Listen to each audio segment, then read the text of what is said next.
Welcome, dear friends. Let us begin the last chapter of this series. Chapter 14, The Conclusion.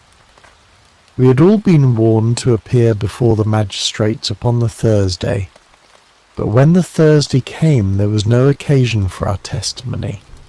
A higher judge had taken the matter in hand, and Jefferson Hope had been summoned before a tribunal where strict justice would be meted out to him.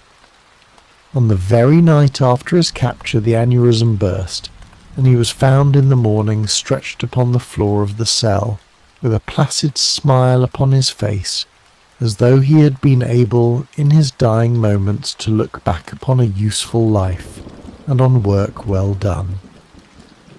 Gregson and Lestrade will be wild about his death, Holmes remarked, as we chatted it over next evening. Where will their grand advertisement be now? I don't see that they had very much to do with his capture, I answered. What you do in this world is a matter of no consequence, returned my companion bitterly. The question is, what can you make people believe that you have done? Never mind, he continued more brightly after a pause. I would not have missed the investigation for anything. There has been no better case within my recollection. Simple as it was, there were several most instructive points about it. Simple, I ejaculated. Well, really, it can hardly be described as otherwise, said Sherlock Holmes, smiling at my surprise. The proof of its intrinsic simplicity is that without any help save a few very ordinary deductions I was able to lay my hand upon the criminal within 3 days. That is true, said I. I have already explained to you that what is out of the common is usually a guide rather than a hindrance. In solving a problem of this sort, the grand thing is to be able to reason backwards. That is a very useful accomplishment, and a very easy one, but people do not practice it much. In the everyday affairs of life it is more useful to reason forwards, and so the other comes to be neglected. There are 50 who can reason synthetically for one who can reason analytically. I confess, said I, that I do not quite follow you. I hardly expected that you would. Let me see if I can make it clearer.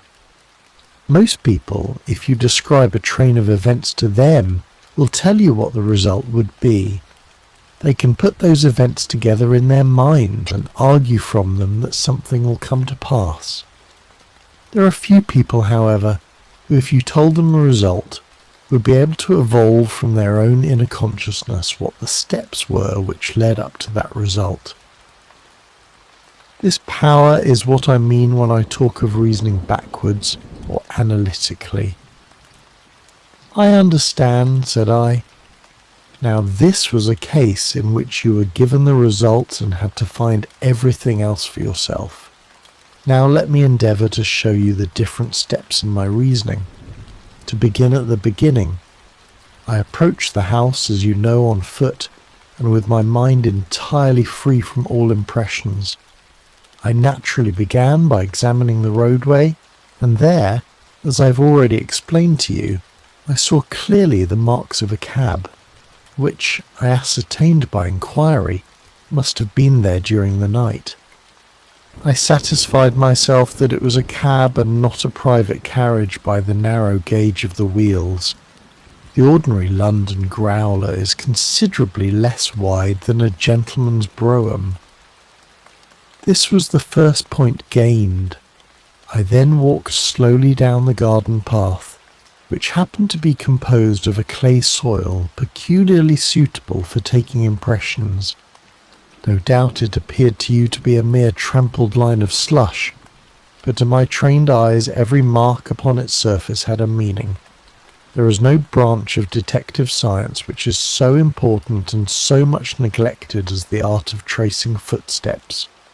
Happily, I've always laid great stress upon it, and much practice has made it second nature to me. I saw the heavy footmarks of the constables, but I saw also the track of the 2 men who had first passed through this garden. It was easy to tell that they had been before the others, because in places their marks had been entirely obliterated by the others coming upon the top of them.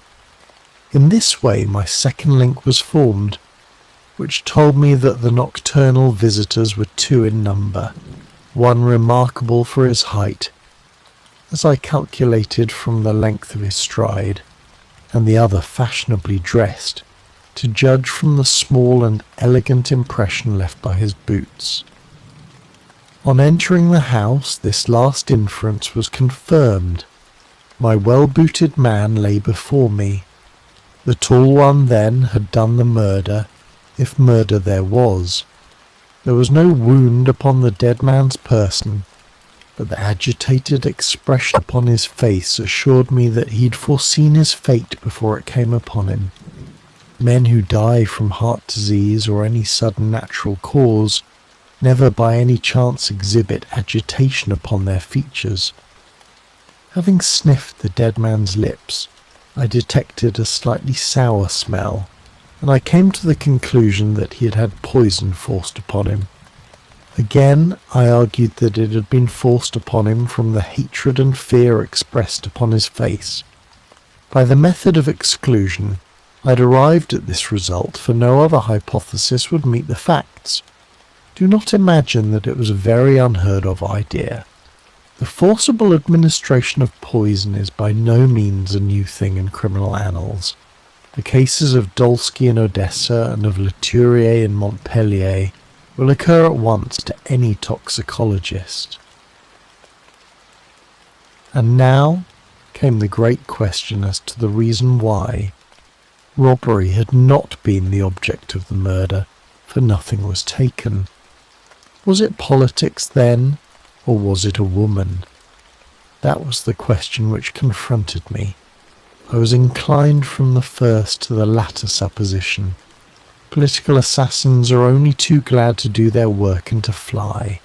This murder had, on the contrary, been done most deliberately, and the perpetrator had left his tracks all over the room, showing that he had been there all the time. It must have been a private wrong, and not a political one, which called for such a methodical revenge. When the inscription was discovered upon the wall, I was more inclined than ever to my opinion. The thing was too evidently a blind. When the ring was found, however, it settled the question. Clearly the murderer had used it to remind his victim of some dead or absent woman. It was at this point that I asked Gregson whether he'd inquired in his telegram to Cleveland as to any particular point in Mr. Drebber's former career. He answered, "You remember," in the negative.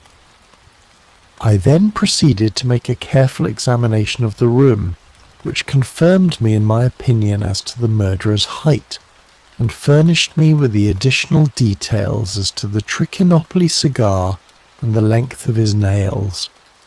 I had already come to the conclusion, since there were no signs of a struggle, that the blood which covered the floor had burst from the murderer's nose in his excitement.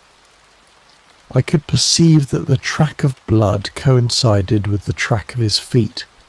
It is seldom that any man, unless he's very full-blooded, breaks out in this way through emotion, so I hazarded the opinion that the criminal was probably a robust and ruddy-faced man. Events proved that I had judged correctly. Having left the house, I proceeded to do what Gregson had neglected.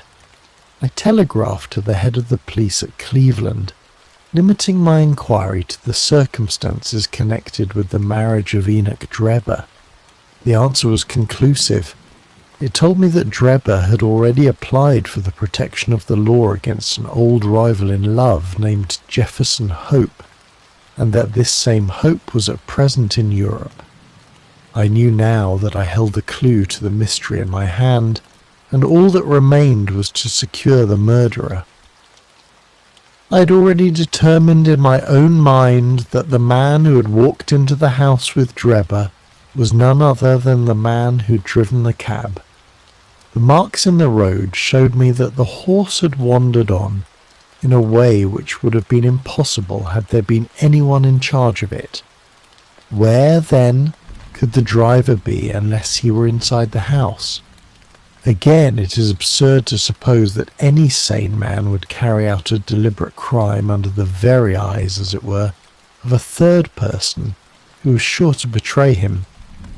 Lastly, supposing one man wished to dog another through London, what better means could he adopt than to turn cab driver?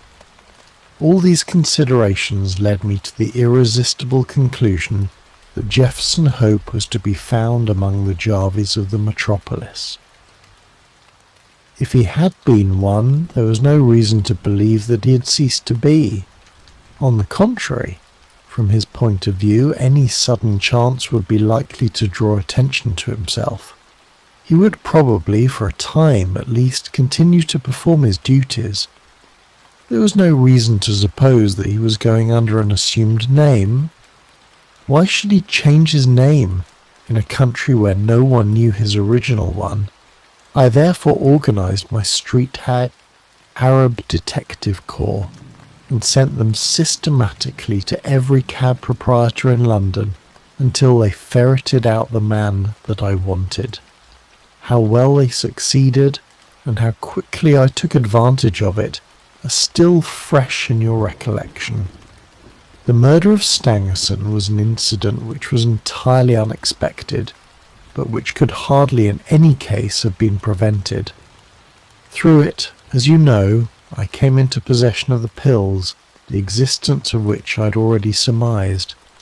You see, the whole thing is a chain of logical sequences without a break or flaw. "It is wonderful," I cried. "Your merits should be publicly recognized. You should publish an account of the case. If you won't, I will for you." "You may do what you like, Doctor," he answered. "See here," he continued, handing a paper over to me. "Look at this." It was the Echo for the day, and the paragraph to which he pointed was devoted to the case in question. "The public," it said, "have lost a sensational treat through the sudden death of the man Hope, who was suspected of the murder of Mr. Enoch Drebber and of Mr. Joseph Stangerson. The details of the case will probably be never known now, though we are informed upon good authority that the crime was the result of an old-standing and romantic feud in which love and Mormonism bore a part. It seems that both the victims belonged, in their younger days, to the Latter-day Saints, and Hope, the deceased prisoner, hails also from Salt Lake City. If the case has had no other effect, it at least brings out in the most striking manner the efficiency of our detective police force, and will serve as a lesson to all foreigners that they will do wisely to settle their feuds at home and not to carry them on to British soil. It is an open secret that the credit of this smart capture belongs entirely to the well-known Scotland Yard officials, Messrs. Lestrade and Gregson. The man was apprehended, it appears, in the rooms of a certain Mr. Sherlock Holmes, who has himself, as an amateur, shown some talent in the detective line, and who, with such instructors, may hope in time to attain to some degree of their skill. It is expected that a testimonial of some sort will be presented to the two officers as a fitting recognition of their services. "Didn't I tell you so when we started?" cried Sherlock Holmes with a laugh. "That's the result of all our study in Scarlet, to get them a testimonial." "Never mind," I answered. "I have all the facts in my journal, and the public shall know them. In the meantime, you must make yourself contented by the consciousness of success, like the Roman miser. Populus me sibilat, ad mihi plaudo ipse domissimulac numos contemplar in arca." I hope you liked this chapter.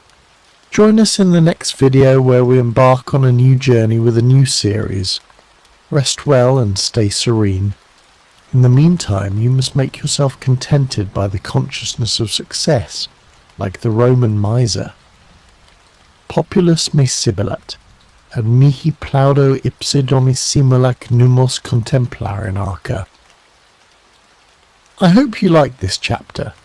Join us in the next video where we embark on a new journey with a new series. Rest well and stay serene.